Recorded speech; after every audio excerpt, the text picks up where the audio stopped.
thyroid releasing hormone and thyroid stimulating hormone. The thyroid is a tiny gland with a butterfly-like structure that is located at the front of your neck, directly below the Adam's apple. Triiodothyronine, also known as T3, and thyroxine, also known as T4, two thyroid hormones, have a profound effect on your health and regulate every element of your metabolism. Vital processes like controlling heart rate and body temperature are also influenced by these hormones. Your body's chemical processes may be out of balance if your thyroid isn't producing enough hormones. There are numerous potential reasons, including autoimmune diseases, medicines, radiation therapy, thyroid surgery, and treatments for hyperthyroidism.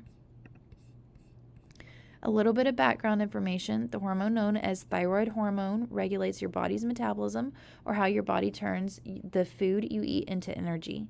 Thyroxine, or T4, and triiodothyronine, also known as T3, the two primary hormones your thyroid secretes, together make up thyroid hormone, and I'll cover on a little bit more about this here in a second. As a reminder, hormones are chemicals that communicate with your organs, muscles, and other tissues through your blood to communicate various bodily operations. These messages instruct your body on what to do and when to do it. Because T3 is active and T4 is generally inert, they are frequently referred to as thyroid hormone because T3 affects your cells while T4 does not. And when your thyroid releases T4, specific bodily organs convert it to T3 so that it can affect your cells and metabolism. Thyroxine, or T4, and then triiodothyronine, or T3, production and release are regulated by a feedback loop mechanism that includes the following: hypothalamus, pituitary gland, thyroid gland, and multiple hormones. As a quick refresher, the brain's hypothalamus is responsible for controlling processes, including digestion, heart rate, blood pressure, and body temperature. The pituitary gland is a tiny pea-sized gland that is situated beneath the hypothalamus at the base of the brain, and there are 8 hormones that are produced and released here. And the stalk of blood vessels and the nerves, called the pituitary stalk, connects the hypothalamus to the pituitary gland, and the hypothalamus instructs the pituitary gland to release particular hormones through the stalk. As briefly mentioned a second earlier, thyroxine, T4, and triiodothyronine, T3, production and release are regulated by a feedback loop. And TRH is a tropic hormone, which means that it stimulates other endocrine glands before having an indirect impact on cells. And it triggers a signal cascade through the anterior pituitary gland's TRH receptors, which is mediated by a G protein coupled receptor. The anterior pituitary gland receives a thyrotropin releasing hormone, or TRH, from the hypothalamus through the hypothalamic hypophyseal portal system. The anterior pituitary's thyrotropin cells are stimulated by TRH to release thyroid stimulating hormone, which is TSH. The cell bodies in the periventricular nucleus, or the PVN, of the hypothalamus produce the peptide hormone TRH. In the hypophyseal portal circulation, where TRH can accumulate before reaching the anterior pituitary, these cell bodies project their neurosecretory neurons. TSH, also referred to as thyroid stimulating hormone, is a glycoprotein hormone created by the anterior pituitary, and it serves as the thyroid gland's main stimulant for producing thyroid hormones. Additionally, it causes the thyroid's follicular cells to expand, which results in thyroid hypertrophy. And TSH release is controlled by the hypothalamic pituitary axis.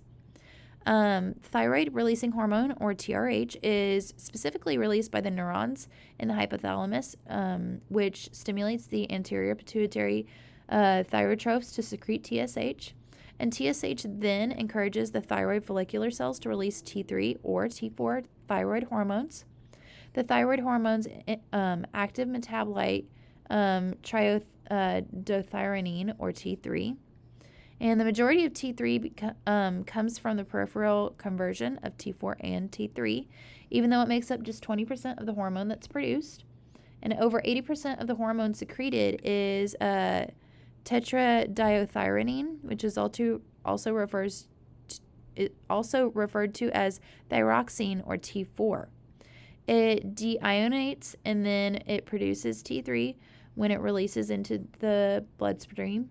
And when thyroid stimulating hormone secretion is decreased by high levels of T3 and T4 and increased by low levels of T3 and T4, T4 and T3 then impose negative feedback on the anterior pituitary, which means a hormone may shut off the secretion of an anterior pituitary hormone. So, sorry, that's my cat. So we're talking about the thyroid stimulating hormone. How might that be applied and why is it relevant? Well, both hyperthyroidism and hypothyroidism are symptoms of the thyroid issues. When thyroid hormone is produced or released in excess, hyperthyroidism develops. On the other hand, insufficient thyroid hormone production results in hypothyroidism. Large T3 and T4 production by the thyroid in primary hyperthyroidism inhibits TSH secretion from other anterior pituitary through negative feedback inhibition. In primary hypothyroidism, the anterior pituitary produces more TSH because the thyroid does not create enough T3 and T4, which results in the lack of negative feedback inhibition. In secondary hyperthyroidism, the anterior pituitary secretes a lot of TSH, which prompts the thyroid follicular cells to release an excessive amount of thyroid hormones. On the other hand, low levels of TSH produced by the anterior pituitary result in secondary hypothyroidism because thyroid follicular cells are not stimulated. TSH is the first-line screening test for the majority of patients with a suspected thyroid problem. And together with T3 and T4, it helps assess whether thyroid disease is primary or secondary. Thyroid function tests measure the levels of T3 and T4 and TSH in the blood. They are critical not only for diagnosing thyroid problems, but also in differentiating between the primary and secondary cause of thyroid disease. A change in TSH that parallels T3 and T4 changes indicates a secondary problem originating in the anterior pituitary. In contrast, a thyroid-stimulating hormone change that follows the opposite direction of T3 and T4 suggests a problem in the thyroid gland itself. So I came across an interesting study that presented research on the timing and changes in thyroid-stimulating hormone during the controlled ovarian stimulation, as well as the effects of long-acting gonadotropin-releasing hormone antagonist, which is GnRHA, a thyroid function in euthyroid patients of in vitro fertilization IVF, or intracytoplasmic sperm injection, which is ICSI, of embryo transfer. A little background: healthy thyroid gland is crucial for pregnancy and fetal development. Thyroid issues may contribute to infertility and menstrual irregularities, and inadequate or untreated maternal thyroid problems have been linked to unfavorable pregnancy outcomes, such as miscarriage, premature delivery, early abortion, and poor fetal development. The study conducted 286 patients who received IVF or ICSI treatment from January 2016 to December 2016. And every patient was administered a long-acting GnRHA leuprolide acetate microsphere on the second day of menstruation. Side note, leuprolide acetate is used to treat a variety of ailments, including a treatment of prostate cancer, endometriosis, uterine fibroids, central precocious puberty, and in vitro fertilization techniques. 28 to 32 days later, basic serum hormone and B ultrasound examination were performed. To induce ovulation, choriogon atotropin alpha was administered to patients who had more than 3 follicles measuring more than 18 millimeters in diameter, and oocyte retrieval was carried out using a vaginal ultrasonography guided puncture 36 hours after triggering ovulation. Then IVF or ICSI was carried out, and then on the third day following an oocyte retrieval, the embryo transfer and culture were carried out. Changes in TSH levels throughout the IVF or ICSI were as well as before and after GnRHA injection were evaluated as outcomes. 6 time points before COS or controlled ovarian stimulation, after GnRHA injection, GN day 5, HCG day, 14 days after transplantation, and 28 days after transplantation were used to measure the blood TSH. The number of clinical pregnancies per 100 embryo transfers was used to compute the clinical pregnancy rate, and the number of cycles of miscarriage per 100 clinical pregnancies used to calculate the miscarriage rate.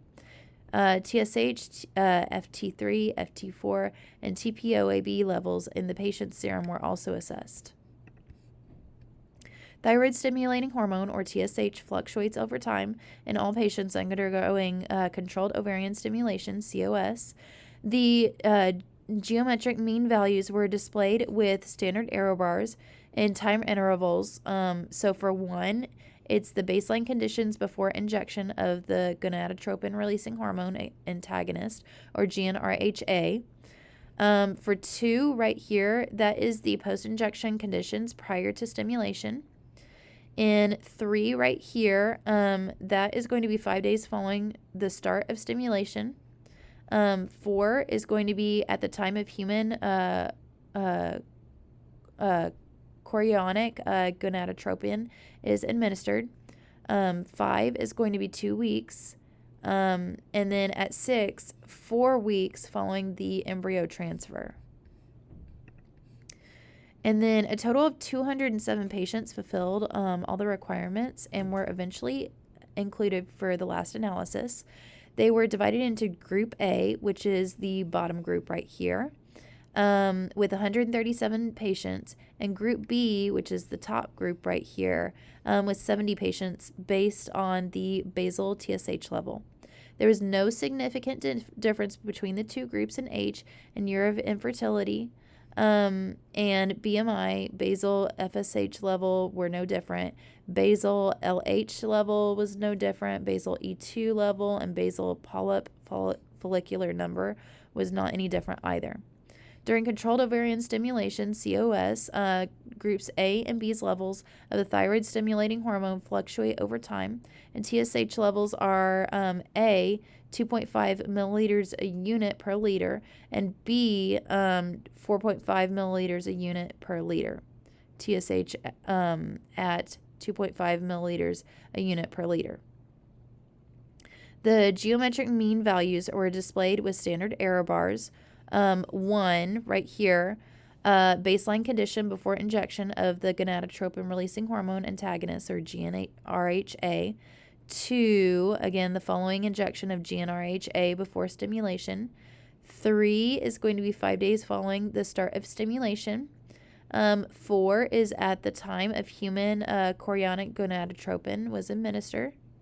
5 is going to be 2 weeks following the embryo transfer. And then 6, again, is going to be 4 weeks following the embryo transfer. And the results of this is GnRH can significantly increase the serum TSH levels with possible development of subclinical thyroid dysfunction. And infertile patients with serum TSH is actually going to be greater than 2.5 milliliters a unit per liter, and they're more susceptible to GnRH. While patients with basal TSH less than 2.5 milliliters a unit per liter may get a higher clinical pregnancy rate when receiving IVF or ICSI. And these right here are going to be the resources that I used.